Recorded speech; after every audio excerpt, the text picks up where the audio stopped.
And now I slide to story mode. Me too. And I just go through in every single game that I play. I'm so lazy anymore. Because I have so little time that I can play. Like, and I don't play often, so when I do play, it's like I don't want to be burdened by trying. It's difficult to try. Well, that's why I like the Tony Hawk, because I can achieve things, but it's really not that hard, so you just go through it. I mean, and when we played it, so this Tony Hawk 3, we played almost too much. Yeah. I mean, we played Tony Hawk 1 a lot and then N64, but Tony Hawk 3 on the GameCube. Jake would freaking get like several million points per. I swear it was easier on the GameCube though, with a GameCube controller. It was. Well, and they added. I mean, when they added the ability to manual and do some other things, like where in the first game you didn't have that. Oh so, no, I think you did. You had the manual in the first game. I don't think a lot it was harder. The second one. I think is when they added the manual. I don't know if they maybe, did it. I could be wrong. True. But I remember in the second one, it was a pain in the butt to stay up on the manual. Let me see, so I'm not sprouting defaults. No, it was easier on the GameCube because you have the yellow stick. Yeah, and the little C stick. Yeah, and that made anything. See, and I don't use the Joy stick at all. I always just use the D-pad when I'm playing. Really? Yeah, I don't. I can't do it. Man, the joystick was the only way that you could do like super moves. See, no, I learned how to do super moves without it. That's interesting. Yeah, so I mean, still, that's what I still use. So like when I got 3 and 4 today, I was like, I'm just gonna plug an Xbox controller in. Hey, I'm good. Do you know what? We should do that as one of our twaddling gamings. I like it. Go back into Tony Hawk 3. Is it multiplayer? It is. Yes, it is. What's the one where you race down the hill? Downhill? What? The mall? Well, there's that one. There's the other one. We should do that. So the airport, or what do you? Yeah, sure. Because I mean, if you're talking in Tony Hawk 1, they had the downhill one, but that one's not available in 3. So, what was I looking up? Oh yeah. Why can't I find? Oh, Chrome. Yeah, we should probably also be going. We've been talking for a long time. And that's perfectly okay. We'll just include this all in the Twaddling Along Podcast. Hey. Tony Hawk Game Start. Welcome to the Twaddling Along Podcast, everyone. Wow. Yeah. Hey, welcome. Welcome to the Twaddling Along Podcast ASMR experience. I am your host, Dan McBride, here with my brothers and co-hosts, Joshua and Jake. You know, I've been told that I have a face for radio, and so I feel really comfortable here. A face for radio? I do. Tony Hawk 2 was the game that the manuals introduced. Oh, well, there you go. I feel better about my gaming Yeah, knowledge you now. should. Jake, I think a face for radio means that you shouldn't be seen. I think that's what he was kind of implying. What I'm implying. I think that's what Josh. Thanks Josh, for that was pointing the joke. it out, jerk. Josh, the explainer of jerks. No, it should be Josh, the I meant slowest jokes. person. I'm an explainer of jokes, but I called you the explainer of jerks. I'll take that title. That's going on my LinkedIn. Explainer of jerks. The question is, when did that start, Joshua? Since very early. So is it From going the to beginning. The experience, I'm going to write a full bio. explainer of jerks? Out of the womb. Gen Z. Oh, Josh is a Gen Zer now. Sorry, Josh. My day's ruined. It was taken from you, really. I feel like you're no longer just in the same realm that Danny and I are. I mean, Yeah. the good thing is now I'm the same generation as my wife. That's so good. It makes it less Creepy. creepy than before. I mean, now everyone listening, Josh didn't marry someone underage. No, She was of Sure. age. yeah, I was going to say. I don't know where you were going keep with the beginning of that. pausing, You gotta get those words out a little faster, Joshua. She was Are slow. of age. You know, she was, I robbed the cradle. Okay. But I did not shoot the deputy.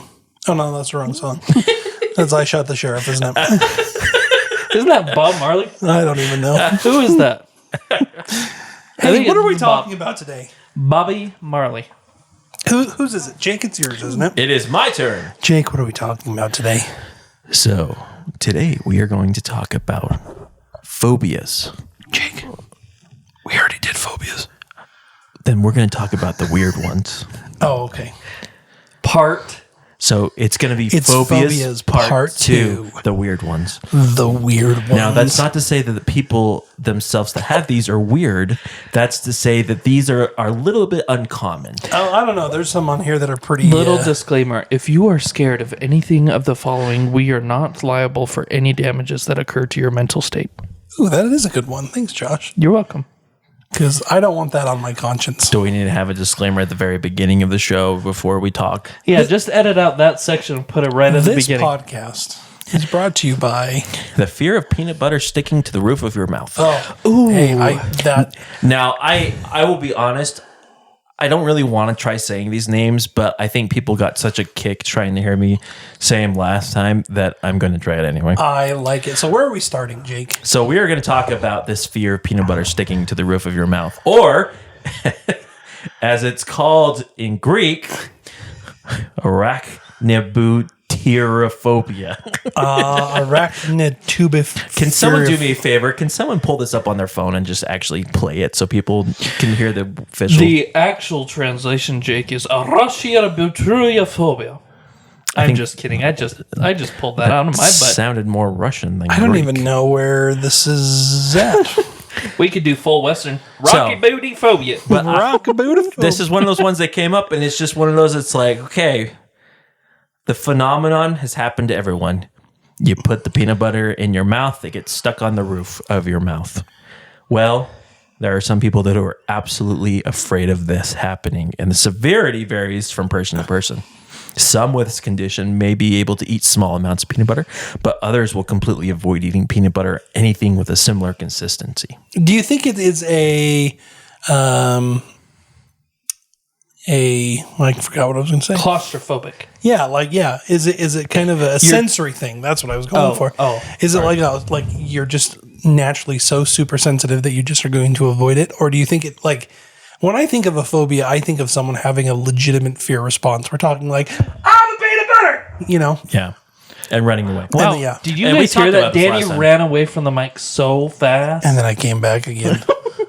So here, let's actually just quickly rehash with phobias. Now remember, a phobia is something specific, but it induces a immense amount of fear, so much that it prevents someone from being able to perform a task what would be considered regularly or normally. So if you wanted to get and I will make jokes throughout this, but please keep in mind that these phobias are legit. I'm going to be serious. They're legit. People have them, and it's okay to have these. Now Josh is going to make fun of you. But wouldn't it be funny if you had a coworker who was like the top coworker, and you're like, I just want to bring him down or something, and so you give them peanut butter, and they have a phobia.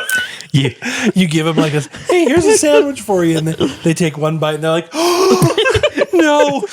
They can't do their work anymore. Please, not this. And then they can no longer do anything. So when we talked about phobias before, we talked about phobias that were a lot of, they are pretty common phobias. So like deep water, I think that... Arachnophobia. Yeah, the fear of spiders, fear of heights, and everything like this. Claustrophobia.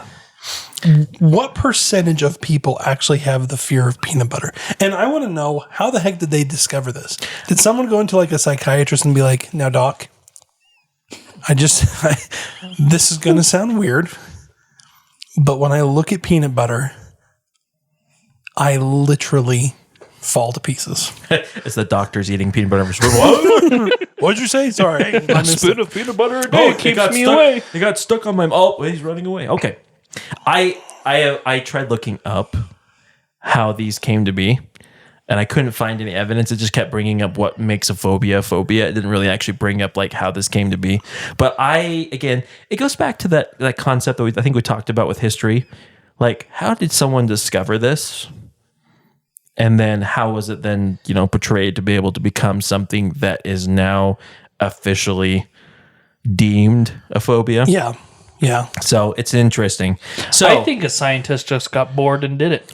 I mean, they probably did. They probably came across someone that's like, do you like peanut butter? They're like, I'm not a big fan. Oh, you have that really long name.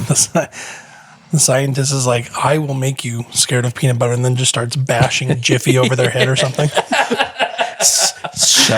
Shoving a gigantic wooden spoon in their mouth full of peanut butter. You will eat peanut butter. Can you breathe yet? Put them in a dark room. It's the peanut butter, like, poltergeist coming out of the television. Oh, I'm Jiffy. The peanut butter man, the nut man with his monocle. That's not there. Wait. Mr. Peanut. Is the ghost of Mr. Peanut peanut butter? My gosh. We're getting somewhere, people. Does that mean like a ghost is a completely different substance than the peanut? Or No, because peanut butter are still peanuts. He's just mashed up. And so now he's a peanut butter ghost. That's a tragic way. How did you die? Well, isn't it obvious? Dumb butts. But oh boy, do I taste good. Yeah. Then the California raisin ghosts come by and they're just jam.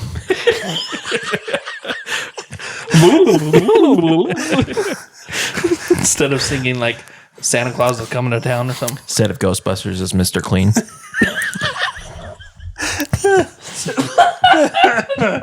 Oh my gosh, his head is bald and he has earrings. He's coming for me.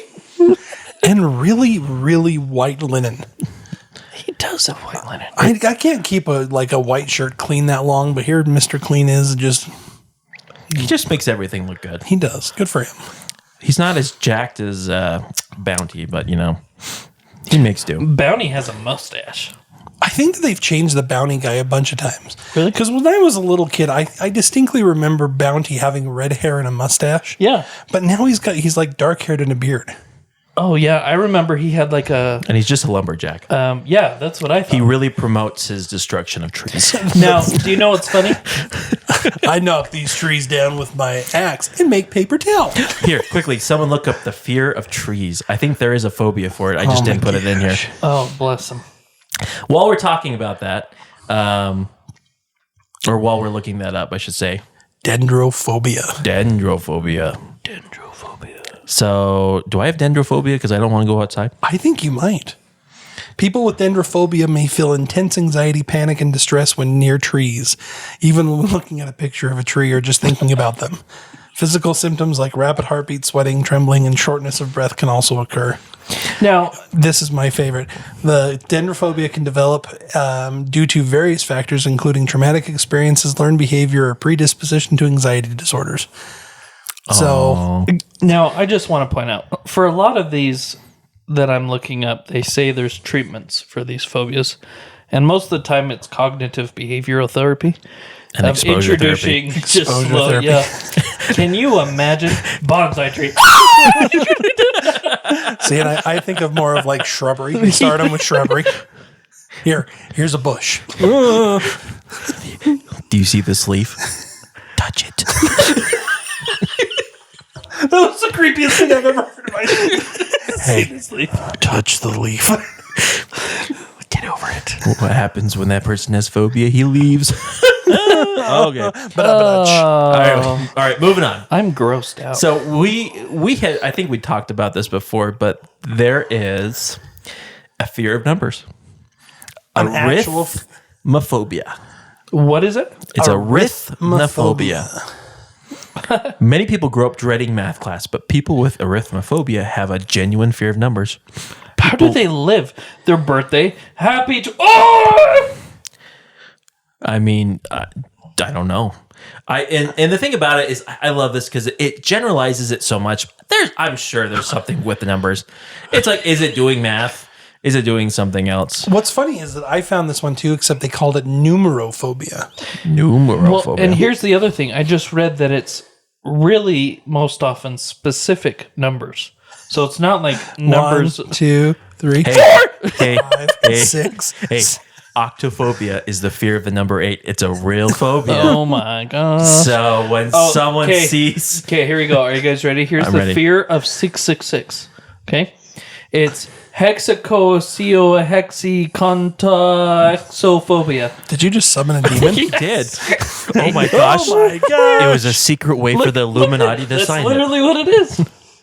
Oh my goodness, you're right. Hexacosiohexacontaxophobia. A satanic group got together and said, you know what we should do? Let's make it a phobia. It's actually how you present So we got numerophobia or arithmophobia. I like that this is the one that I found said numerophobia is the fear of numbers, though not in the sense that a person believes giant ones and zeros are hiding under their bed.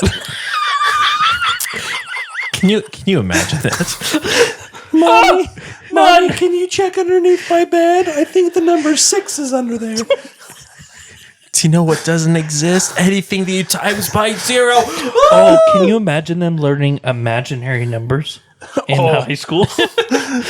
They can be imaginary. Sorry, for anybody who does have number phobia, I feel bad. All right, what's the next one, Jake? All right. A fear of money, plutophobia. I wish I had this. So many people probably wish they had more money, but plutophobia is a fear of money or wealth. People with plutophobia may fear wealthy people or fear becoming wealthy themselves. They generally dread money and have to deal with it. What's the fear of rich people? I don't have that in here. I'm going to look it up because there's got to be a fear of rich people because let me tell you, I'm scared to death of them. So part of this fear, they say, is the fear of becoming wealthy may stem from a fear of the responsibilities that come with it or the pressures associated with it, including the fear of being a victim or robbed. I'd like to have the fear of being rich and then go through cognitive therapy. And Just so they can introduce. start. Here's 100. Oh, it kind of frightens me. Can I have another just in case? Do you know what would frighten me more? $1 million.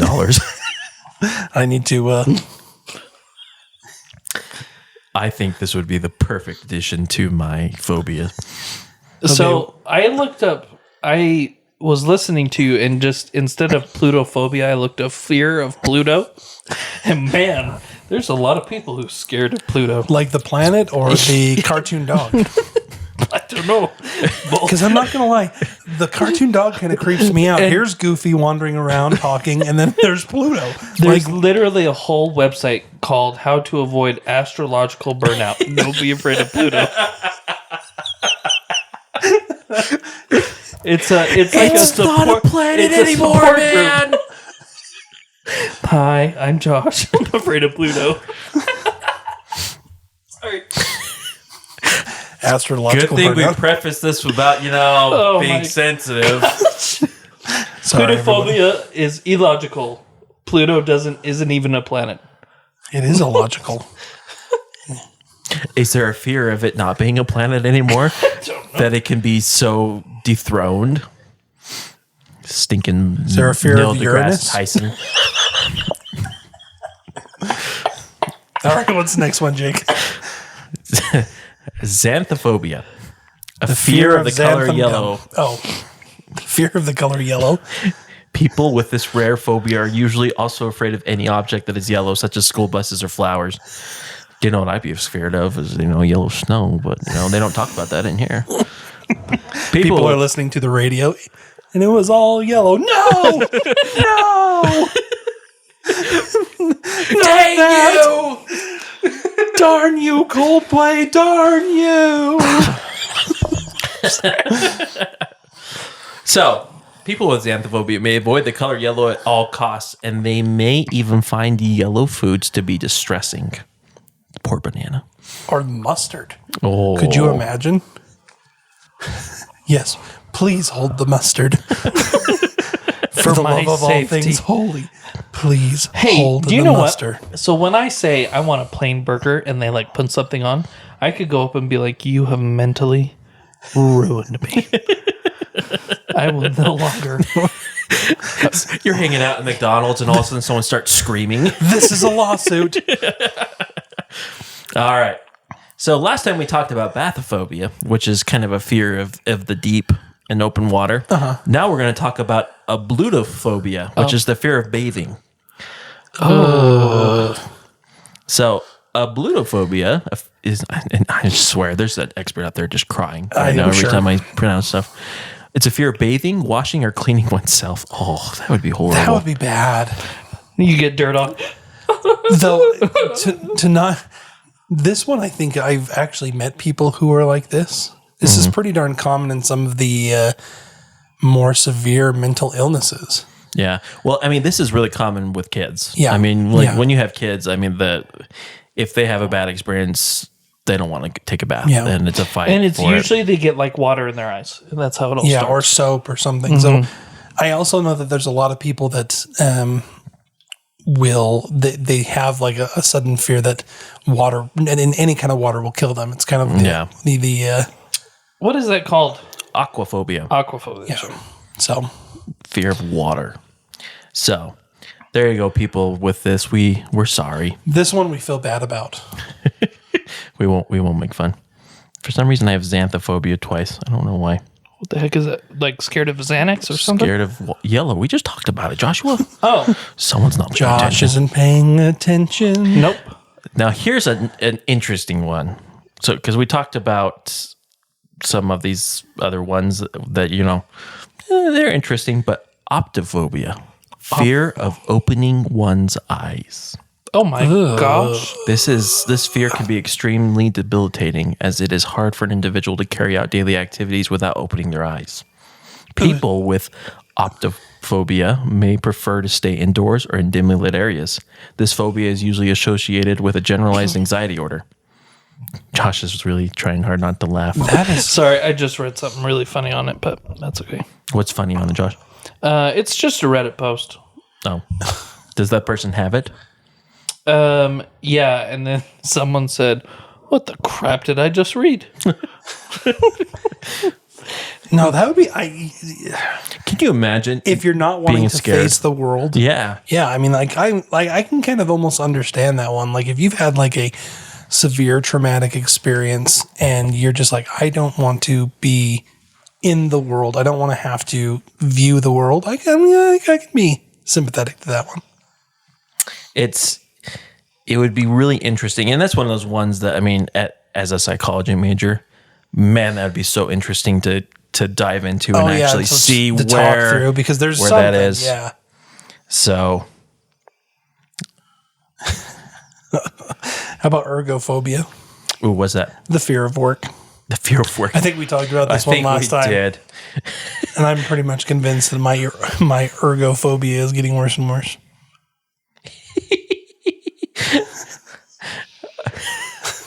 Boss. Listen. I'm scared. I'm suffering. Do you feel safe? No, I don't. I am not doing well. Okay, here we go. Okay, what's the next one? Globophobia, a fear of balloons. Oh, I thought it was going to be the fear of the earth is round. Now, is this the fear of just balloons in general, or is this the fear of like popping balloons? It says the fear varies from person to person and can range from avoiding being near balloons or avoiding places with balloons altogether.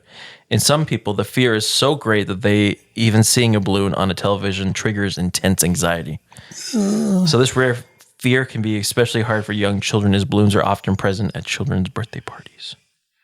So it does seem to indicate that it can be caused by traumatic experience, such as a balloon popping and it frightening the person because of the noise.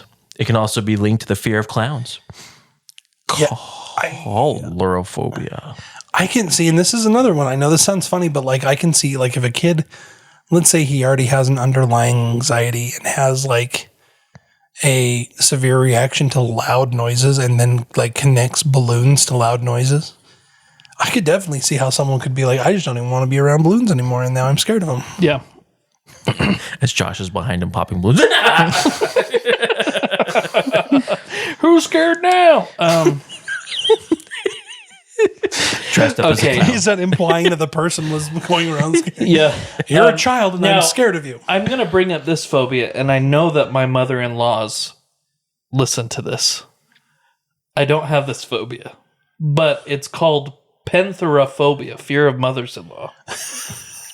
Penthrophobia. Penthrophobia. Yeah. Can you imagine? You want to get married, but you're like...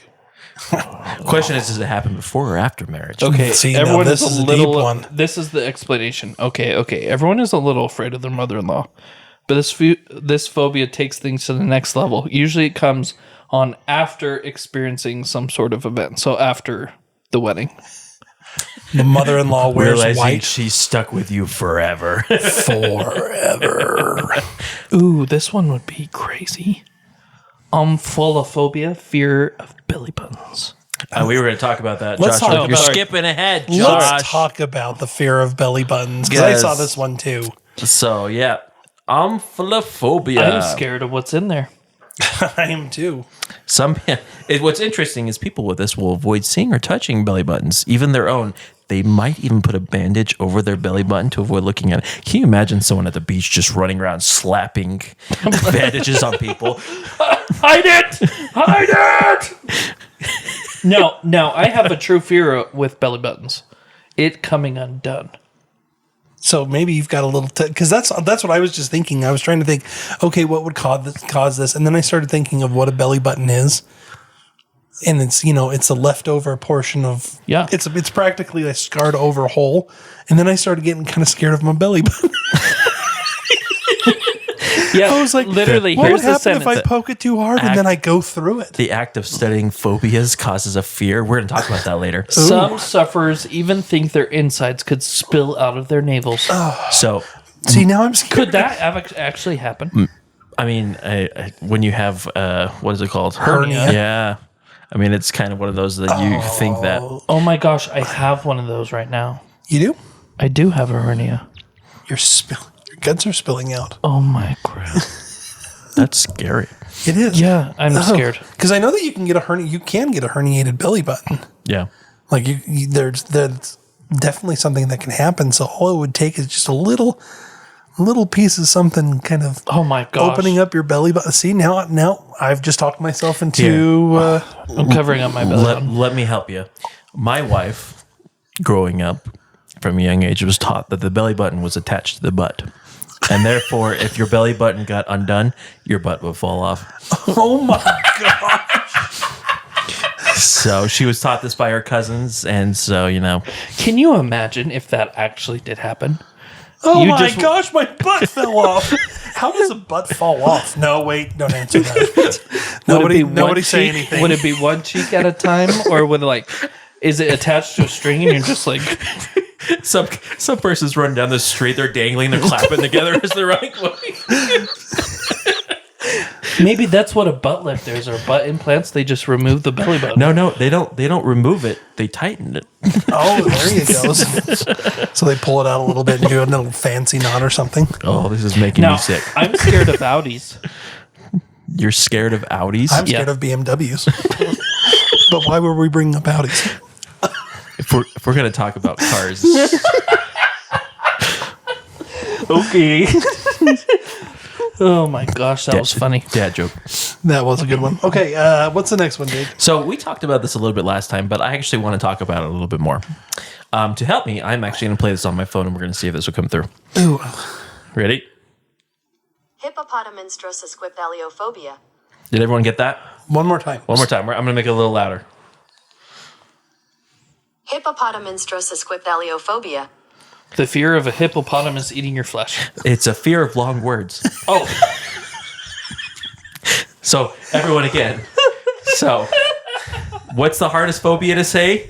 The longest phobia, which is a fear of long words. And again, it's... Hippopotamonstrosesquipedaliophobia. There you go. So, there was some cruelty when someone named that. Someone had some fun with that one and ran with it. They're a bad I'd just like to point out, can you imagine them watching Mary Poppins for the first time? Supercalifragilistic And them expialidocious. literally having a heart attack. Well, can you imagine coming in and being like, Doc, I don't know how to explain this. I just am scared of really long words. And the doctor's like, oh, so you have... Hippopotamonstrosesquipedaliophobia. The person's running away at full speed. They're like, oh, whoops, that probably shouldn't have been done. Oh, man.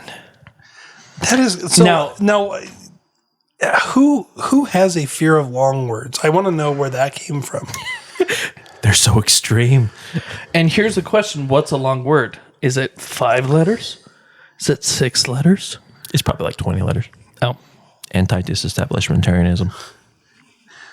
Spell that. I did that in a spelling bee.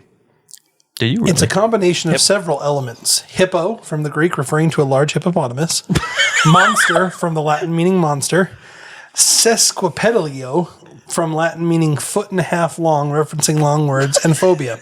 So this is the hippo monster foot and a half long word fear. That's what it means. Yeah, someone had way too much Yeah, time I was and gonna way say, too much fun with this. You know what? I wonder back in Latin and Greek times, what the heck they were thinking. I don't think this was Latin or Greek. I think this was someone in the 1950s who was bored out of their mind. What means fat? Okay, hippo.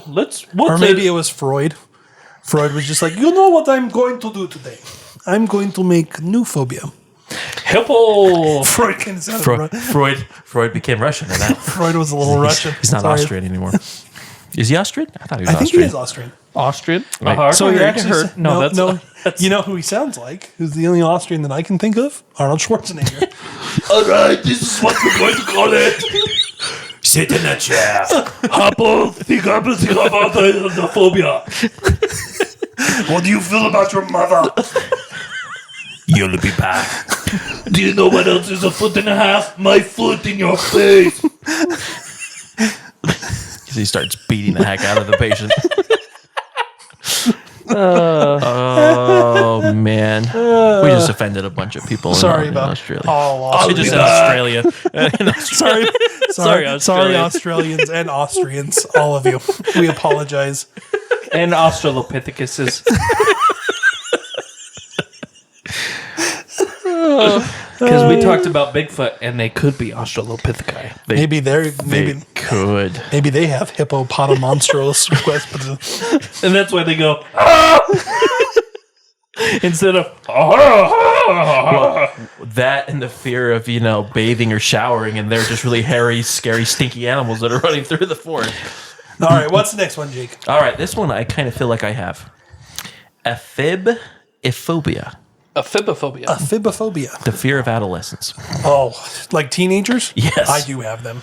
They rove around in like groups. They're terrifying. They do. And they try to swear. And it's so cute. And it's so bad. Yes, but see, I always feel that when a teenager looks at me, they know exactly what my deepest, darkest fears are. And they're going to say something expose about it.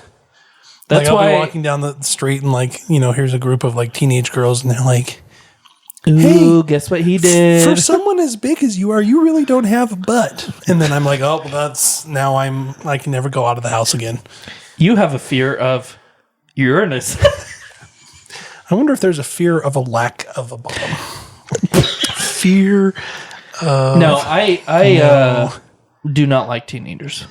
Well, I don't know if it's necessarily a fear or just a strong hatred. I just love how they put this. It's a perception that teenagers are out of control or dangerous and believe they are rude, unpredictable, and do not follow rules. I like Perception? It's the It's perception. It's like, oh yeah, definitely. It's just a perception. This is not even a theory. This is facts. Yeah. I've tried to look up what the fear was, and all it said is that I've got dead butt syndrome. Oh. Or gluteal amnesia. What's the Gotta fear work of at that butts? butt more. The fear of butts. Fear. And then just say little. I don't Little- like big butts. And I'll tell you why. I'm scared to death. And it makes me cry. Ooh. Fear of... Throw it down, son. That was like the whitest thing I've ever done right there, by the way. Yeah. Like that was so white. Okay, so the fear of butts is pugophobia. Pugophobia. So the little So what? version of that is little pugophobia. What happens if you have, pugophobia and omphallophobia, the fear of belly buttons? Then you've got a problem because they're connected. We already Then found you that need out. to remove your belly button and your butt will fall off. The good news is you just have to untie your belly button. Your butt's going to fall off. You can do 2 birds, 1 stone. Just get it out of the way. Yep, you're all good. All right, what's the next one, Jake? Linophobia. No, correction. Linophobia. Linophobia. As you can guess, fear of string. Okay, so I've got a story. You're afraid of strings? Kind of, and I'll tell you why. They can hang you. No, when I was a little kid, if I was playing with a string, or specifically not even just a string, but a rubber band also, like a string or a rubber band, and then I lost it, like I couldn't find it, I convinced myself that I ate it and swallowed it every single time. So was I it would, panic about it all the time. Like we're not talking like just like, oh, this happened. It would be like the string is gone because I ate it and swallowed it. That's, I could totally see that being a thing. Danny, so I think what we're saying is I might have linophobia. Hey, you should look up the fear of swallowing linen and see if that's there. And if not, Or- you can name or it and we'll get it fear added. Of putting random things in your mouth. Accident, and that was the problem. So I put everything in my mouth. Yeah, you taught your little brother to do that, and guess what he did? What did He you do? friggin' swallowed a penny, Oh, that's and it came right. out as $1. And he got a frog from it too. You did get a frog. I did, and it stuffed was frog. worth at least 50 cents. And it traumatized mom and dad so bad. And yet me and Jake went home and played video games. played video games. We played Excite Fight 64. It was You beautiful. jerks. Here I was strapped to it. Let me paint a picture. I was, 5? Imagine a 5-year-old. Yeah, imagine a 5-year-old dumb enough to swallow a penny. After following the example of his brothers who were chewing on coins We weren't chewing on coins. We were doing magic tricks. with your mouth and a coin. I see. But a I nickel. swallowed it, and I am chained to a metal table with a balloon stuck up my nose, down my throat, and then they say, we're going to inflate it. Yeah, I would cry too. And I did. You did cry. And guess what? They locked my mom out of the room because she couldn't watch, and my dad said, this is pretty cool. Meanwhile, Danny was doing the Kobe over a canyon. I was having a good time. For those of you who don't know, Kobe is when you take a motorcycle and you can do a complete 360 in it. And so Those were really good. There is a fear of swallowing or choking on something accidentally swallowed called Josh is a dorkophobia. pagophobia. Pagophobia? Pagophobia. I have that. I had growing up, I think it's called chicklophobia, which is a fear of swallowing gum. oh, Because I was interesting. taught that if you swallowed gum, the gum would stay inside your digestive system for 7 years. yeah. Where the heck did that come from? I don't know, but because I think they told everybody that, and I think it was just a matter of people being dumb. I was also taught that if you swallowed a watermelon seed, a watermelon would grow in you. That's because I told you that. And look at me now. There's a watermelon in my belly. see, and I remember, I think it was 4th grade, getting in the car. And swallow. And I accidentally swallowed gum and I cried because I was so scared something was going to happen. And I think mom was like, no, nothing's going to happen. You'll Dude, be where fine. did you get that from? It was probably you, Danny. I was going to say, and I'm in the back going, No, I remember you said, I swallow gum all the time. No. Danny was probably the one to walk into class where it had no gum on the board. And they're like, Daniel, do you have gum? And you swallowed it immediately. And you're like, no. The problem with me and gum is I was the annoying chewer. So we talked about last time the fear and the phobia of people that are chewing, and I was one of those that caused other people to do it. Because when I had gum, it would be like, "Hi guys."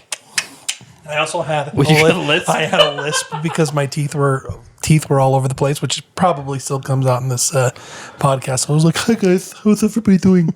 Is everybody having a good time?" I was probably the most annoying child in the world. Is this just a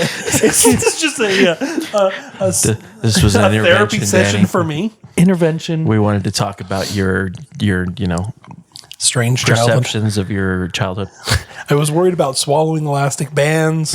My teeth were so far out that I had a lisp. Okay, now here's a question. Or was it a slur? You had a lisp. Was it a lisp? You had elastic bands for braces. I did. Did that scare you? Scared me to death. Really? Yeah, and I was even older. I got my You were braces when I was 16? I think it was a little bit before that, but I was like, yeah, oh no, I always was concerned. You were supposed to wear them at nighttime, and I always was like, I don't know if I can do that. See, I wore them and I hated because there was a few times that they snapped or they would come off and they would hit your side of your mouth and you're like, ow! Yeah, do you know how yeah. many of them I swallowed? Because I would miss and then shoot it in the very back of my throat. And then all of a sudden it would be like, oop. I'm not going to try to get that one You out. missed. Yeah, I would be like, and then it would shoot back. It would come off my front finger or something. I thankfully I had to have them in my front of my mouth. So See, I had to have them all over the place. I had to them have front, 6 at once. 3 on both sides. and Yeah, to the point I where think- you can't chew anything. You're just sitting there and you're like, hello, guys. You became a ventriloquist. Yeah, I had a lot. All right, what's the next one, Jake? This one is a little bit troublesome because if people have this, I fear they won't like us. Paganophobia. Podcast people. Fear of beards. Oh. They'll be fine with Josh. You know what? Some of us, in the Bible it says bald people are holier. I believe that's the same thing. Where does it say bald people are holier in the Bible? This is where it says it. Elijah says, "How dare you condemn a bald person?" And then he sends a she-bear and he eats the children. 2 she-bears. 2 she-bears. And they were poor children. Go up, that bald head.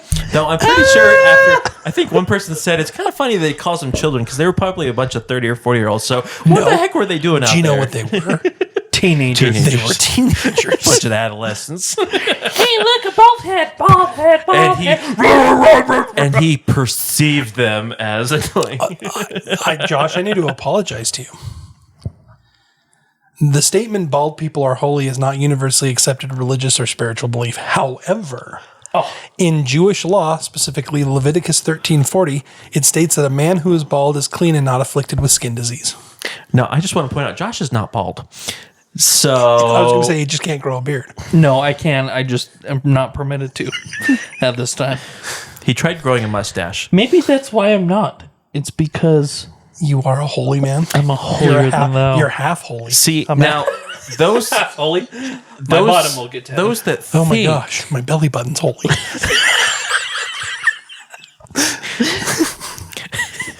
And I'm so scared of it. It's going to haunt my dreams. I'm going to have a dream tonight where something's going to come out of my belly button and I'm going to wake up tomorrow morning and curse both of your names. See, now, here's my fear with belly buttons. Now going back. Waking up and it's not there. Oh. Why would that be scary? Danny's like, I don't know. Because then where I'd are be we going like, with wait a second, where's my butt? It's gone. And then I realize, oh, that's right. Genetically, I don't have one. Genetically, I've never had one. I've I never have been able to do this. Gluteal amnesia. Okay. Phobia. So, Okay, so I wrote phobia, and the first thing that popped up is, can Xanax cure phobias? And the answer? Pause. Short-term treatment. I'd like to remind our listeners, I almost said readers, I don't know why that was the case. I want to remind our listeners that we are not medical professionals, so do not take anything that we say even as medical remotely. advice. No, and really our opinions are just full of crap. They're nonsense. Can I talk about one that freaks me out kind of a little bit? Go for it. Isoprotophobia or isoprotophobia. Almost sounds like isotrope. It is the fear of mirrors, specifically your own reflection. And it can cause shame or distress, but there's an even creepier part of this, and it's the fear that the person that you are staring at will do something imperceptible that you didn't do. In other words, you're staring in the mirror and you watch your reflection blink. Ooh. And you have a fear creepy. of that. So guess who has a fear of that now? On the first episode, it was Josh has all the fears, and I think the second episode is all the strange fears. Danny has them. Yeah, I'm pretty scared. Danny has those No, fears. here's my thing. Is I've heard that if you actually meet yourself in person, you wouldn't recognize yourself. Oh, I would. Because- I'm so vain. I look at myself all the time. No. You're so But you see your mirrored self. Oh, I see. And so- oh yeah, have you guys ever done that where you take a picture of it and you can reverse it, and that's how people Yeah, see and I'm you? like, I thought that was my good side. Holy crap. Man. I've never had a good side. It's called, I don't know. Sorry, I looked at my foot and there's a Z on it. Sorry. Josh got distracted. All right, what's the next one, Jake? ADHD. Fear of ADHD people. I'm distracted. I'm trying to send a notification out to a bunch of people I forgot I had to send a notification out to. To So, feet. we talked about the concept of people that are bald being holy. That's me. I think this might have started because someone had chatophobia, or the fear of hair. Ooh. Oh, okay. I have a story. So I was just in Idaho on a business trip, and I went swimming with my wife. My wife came with me, and her hair, she was floating on her back, and her hair was in the water. Absolutely terrifying. It gave me the heebie-jeebies. Her hair just randomly gave you the heebie-jeebies? Yeah, just like floating in the water a certain way. Oh my goodness. And you were just done. You were like, no. It was absolutely terrifying. Like it felt like, I don't know. It just was absolutely just not cool to see. So I have fear of hair and water. I say that's really interesting. So I haven't had. It's just the way that it was. It was like floating, coming up. Was it reminding you of The Grudge? Is that what it was? Probably. So The Grudge, or like every other scary movie I've ever seen. By the way, everyone, Danny was laughing so hard he had to pee. And so he went up. And so he left. And left us. So the reason that it's really awkward right now is Jake's distracted. I'm trying to keep this podcast going. And Danny is peeing in the potty. Hey, you're doing good. Hey, thanks. I, for one, want to know what the fear is of people announcing to the whole world that you're peeing. Urination phobia. Dang, let me guys distracted me. Now I got to start over on my text. Jake just typed, I'm peeing on the potty. Dag, freaking stinking. Good for Ooh, nothing. what's the fear of sending a text that wasn't supposed to be sent? Ooh, I'm sure there is one. All right. Let's talk about the phonophobia. Phonophobia? Literally, it is considered a very abnormal and very unwarranted one. It is the fear of sound. Ooh. And we're talking like normal everyday sounds that can't harm your hearing, can't cause pain, stuff like a door closing or a loud conversation. It's an abnormally a strong reaction to sound. Interesting. So it just the fear of the reaction to the sound itself? It's literally just the fear of sound. So in other words, you wake up one day and everything sounds terrifying. Now, I've actually heard, and I've met a few people who have this, and the only people that I've known were deaf people who got cochlear implants. Oh, that's actually interesting that you say that, because I was actually just thinking, I served my mission and did ASL, and so I knew a couple people that did do the cochlear implants, and they say that first thing with the cochlear implants is literally like frightening. Yeah. So, and the thing is cochlear implants don't like replace your ears. It makes it almost robotic from what I've heard. Yeah. So it would be absolutely terrifying to hear everything in kind of a robotic kind of way. Okay, here's a weird one. Mind. This one doesn't actually have a name. It doesn't have a name, but it is a documented phobia from one University of Virginia. So they did a whole study on this. It is people who are scared of their past lives. Oh, so like... Oh, I saw that. Yeah. So not necessarily like our pasts, like in our present It's form. the people that believe in reincarnation. So Gotcha. I grew up as an Egyptian child kind of belief. And it's the fear of that past life, like literally like taking over your current life. So and that's interesting. That is something, I don't personally believe in that. No. But to think about that, it's like, okay, everything I'm experiencing now is due to a choice that I made previously. Uh-huh. That would be really crazy to think about in terms of like, and that you've done that over and over and over again, and you still haven't gotten it right. Well, and that's what they say in the study is that the fear actually comes that you are predestined to make decisions that are detrimental for your life or predestined to die a very specific way. And so you're constantly on edge because you have a belief that in your past life you died this way, so it's going to happen again. I smashed a bug when I didn't mean to. So, really side tangent related to that, the Dalai Lama announced that he will be reincarnated. Oh, really? Even though he announced several years ago that he was the last reincarnation. Very interesting. How about aerophobia? The fear of air? The fear of fresh air. Oh my gosh. It's the fear of opening windows and smelling the world on the outside. So what did they do? It doesn't even say. They lock themselves in. Blowing or fanning air on a person with rabies can trigger muscle spasms and intense startling reaction. So it's actually associated with having rabies. Oh. Which is so weird.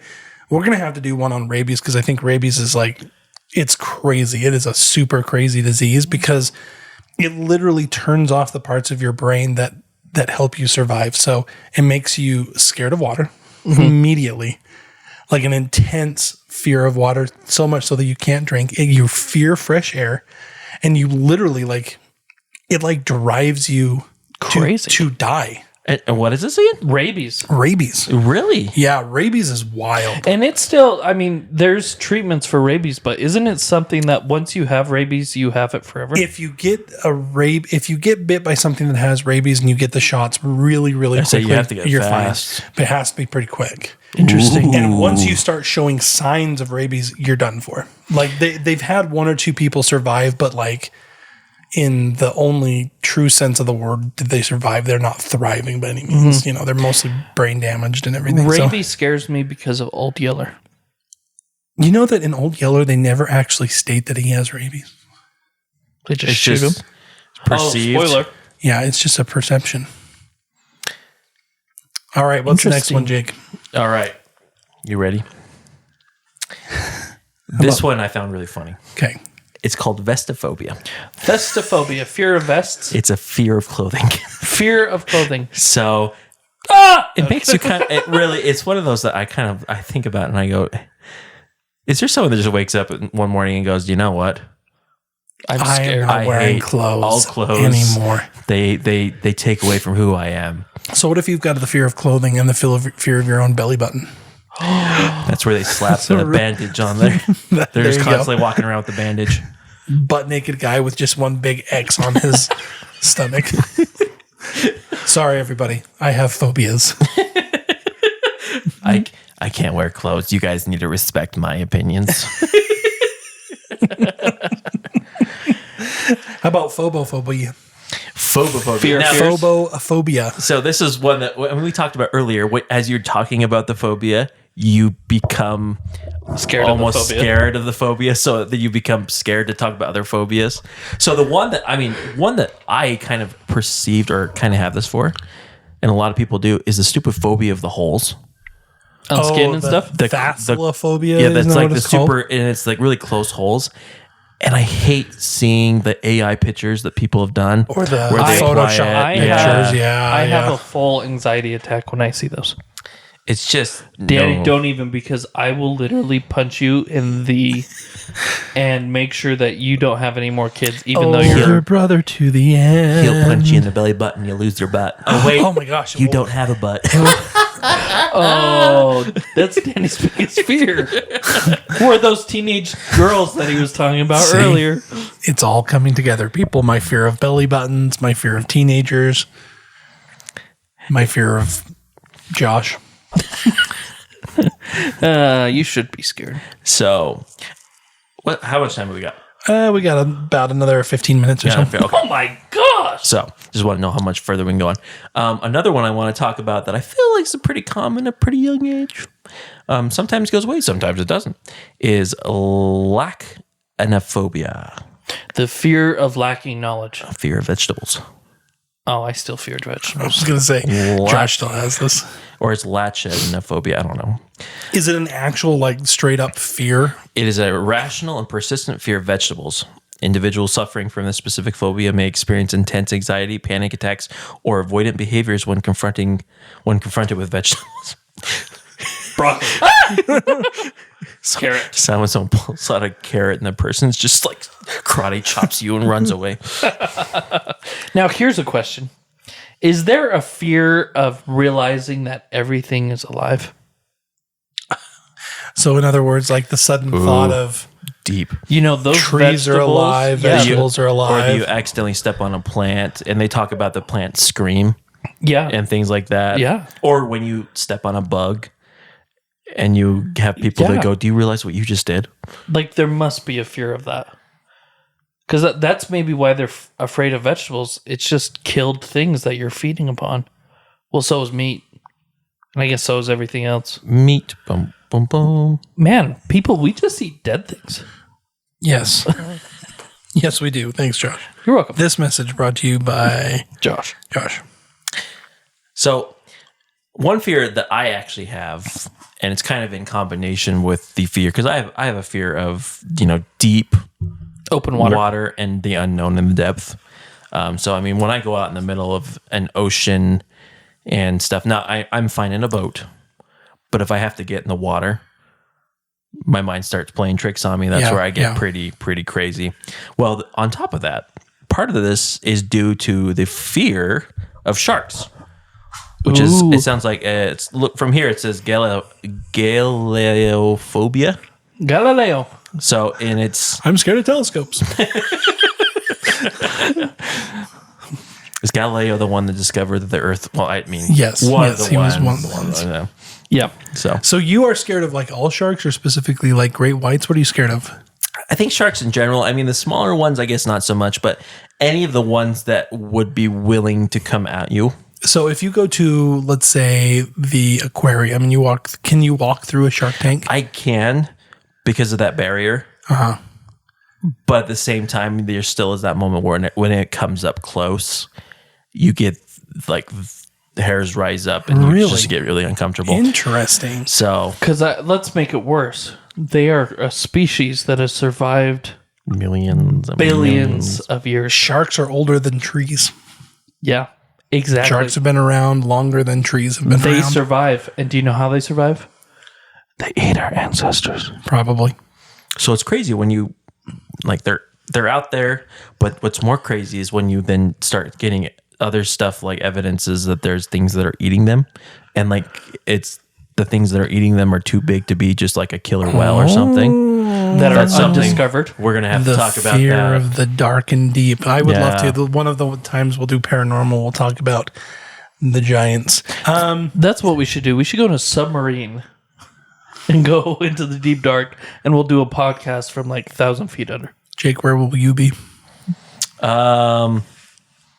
We'll radio you Where in. will I be? We'll have a radio.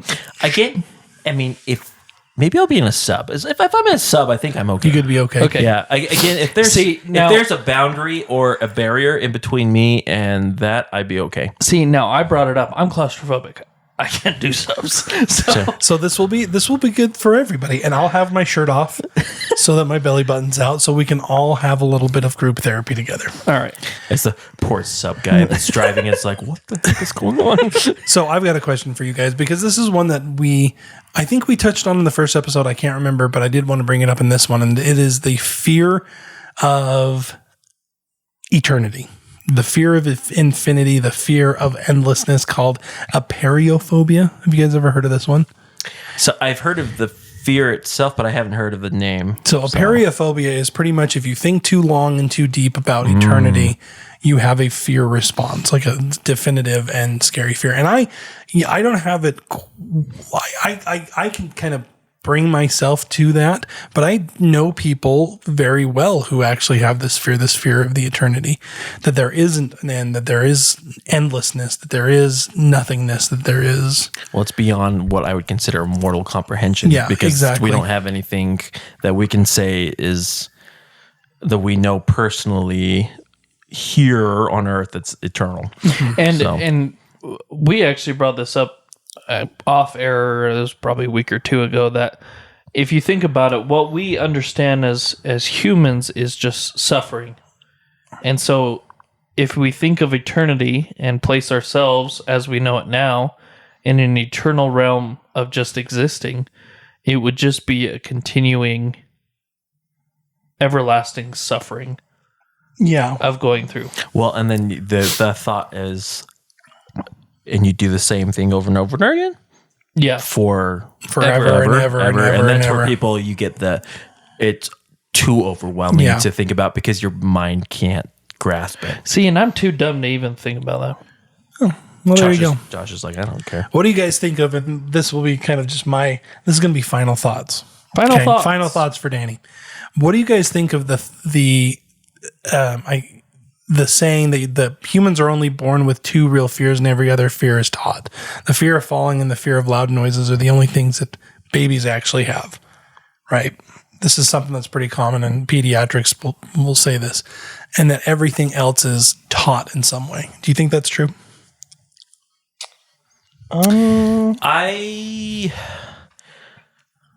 mean, there's a lot of that just comes to like the nature nurture versus nurture type of argument, which I mean has never been officially like one side always wins. Uh-huh.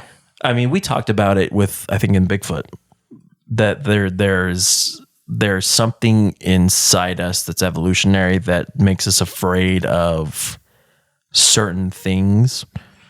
I could totally see that being the case, but at the same time, there's also that nurturing aspect where it's like there's a lot of stuff that you can get from things. Like most of my fears are founded. I mean, like for me, like I've had an experience that has made it so I am afraid of A, B, and C. So I can't think of one that I have that I'm just like I've always had that. I've just never known where it came from, type of thing. Mm-hmm. You can connect it back to something. Yeah. Where I think there might be people out there that are like, I don't know. Yeah. Interesting. All right, Josh, final words from you. Final words for me. I have a fear of Tostino's pizzas. And I'll tell you why. Explain. I was watching. I think isn't it Totino's? That too. Josh can't even say it right. It's because I'm so scared of it. Once upon a time, I was home. Well, this is when I was really little, and I was watching Empire Strikes Back, Star Wars. Empire Strikes Back. And the way that Luke Skywalker, Han Solo, kept himself warm is he killed his beast. The Tauntaun. And its guts. I'm a nerd. Its guts spilled out. Right. And that's what kept it warm. Well, I was eating one of these Totino's pizzas at the same time, and it looks exactly. You connected the two in your head after you took a bite. For some reason, the cheese and everything just made it look like the guts inside it. I have gotten over this fear, sort of, but I have never been able to watch Star Wars, Empire Strikes Back, and eat Totino's pizza. Interesting. Can you eat anything else? I don't know. Because I'll be honest, this is going to be bad. I'm so sorry. I took a human sexuality class when I was in college. Just what is the requirements? And part of the deal is they made us watch The Miracle of Life. Oh, bless you, child. I watched it while I was eating lunch. I was eating Doritos. It wasn't that big of a deal. Afterwards, I finished, and like people were like, "Oh, it made me sick," and I went, "I think something's wrong with me." Yeah, but what it was actually so towards the crust, you get kind of sometimes bubbles, and the bubbly cheese looked like the innards of the whatever beast. So for any of you listening who are eating right now, look down at the food you are eating. Does it remind you of what was it, Danny? Tauntaun. Tauntaun guts? Does it make a noise? I think it's the Tauntaun. I could be very wrong. All right, final words for you, Jake. My final words. What are my final words? Jake has a fear of final words. I don't have a fear of final words. I have a forgetful nature that maybe we need to talk about in the future. The Jacob story. I forget. So, I mean, as we've talked about, I love psychology. It is so fascinating to me. And we talked about it earlier. I mean, we do laugh and all these things at these ones just because, for us, it is they're uncommon. They're weird in our minds and stuff. But for people, I mean, it's real. But it's always fascinated me about why. Mm-hmm. And getting into that and like, okay, where did that come from? What's the thing that started it? What's your Star Wars Empire Strike Back Tauntaun? Yes. I mean, what were you eating a pizza at the wrong time? Do you know what? Also, I fear I have extreme arachnophobia. I have not been able to watch the second Harry Potter or I think it's Return of the King. Two Towers or is it Two Towers? No, sorry, it is Return of the King. Two Towers is in the book. Yeah. Return of the King. I have to skip over those parts when I watch those movies. I am pretty similar. So, does that mean you have to do the same thing for The Hobbit? Oh yeah, I especially the Hobbit. That's is so way too real. See, I can do Lords of the Rings and that. The Harry Potter movies, when that stupid spider comes through the window and grabs Ron, that gives me the heebie-jeebies. So it's one of those things. It's just so fascinating, and there are so many more. I don't know if we're going to be able to have another part 3 of this Phobias podcast, part 3, unless we find some other ones, and it might just be a rehash. But it's really interesting that you can experience this, and that everyone can have so many different things. Like here we are. Danny has a fear of his belly button now. I do now. Josh has a fear of other things. I have a fear of things. Tauntaun. We all grew up in the same house. I almost said nom nom nom nom Nom nom. Nom nom. But here we are. We all grew up in the same house, same parents. But because of our experiences, we all have very different fears and things like that. Now, I mean, honestly, I don't think ours go as far as phobias. Like, we don't have the thing where it's like, I'm going to go out of my way to actively avoid that. But do you know what I do have a fear of? And I What? blame you too. A fear of being actually adopted. I have the paperwork, Josh. And I with have that, photos. thank you for joining us on the photos. Twaddling Along Podcast, the Two Brothers podcast and the adopted one. I told you. Little do you know, it's actually me. We are everywhere. So if you have if you have a favorite, I see you. I actually tested this out and just went and looked at all the different apps. You said that the through wrong the audio. I tested it out. I still can see you. I can see you everywhere. No, Have you heard of Peeping Tom? Now there's Peeping Dan. what I meant is that on all of the listening podcast apps, we are found on all of them. So our RSS feed is anywhere that you would like to listen to us. We are on YouTube. We are on Spotify. We are on Apple Podcasts. You can't run. So just listen to us, y'all. It's Just going to do happen it. one way or another. What do we need to do? Hey, brah, like and subscribe. Leave Hey, comment. dude, it's your boy. Hit the flag, yo. Hit the bell. Hit the flag. That means we're Sorry. Hit the bell. don't hit the bell, dude. Hit the bell. Hit the bell. Don't hit the flag, or we'll be canceled. We got taken down really quick. What happened? You told us to hit the flag. If Have you a like a thumbs wonderful down, week, don't everyone. do it. Pray for us, man. Oh, fear of numbers.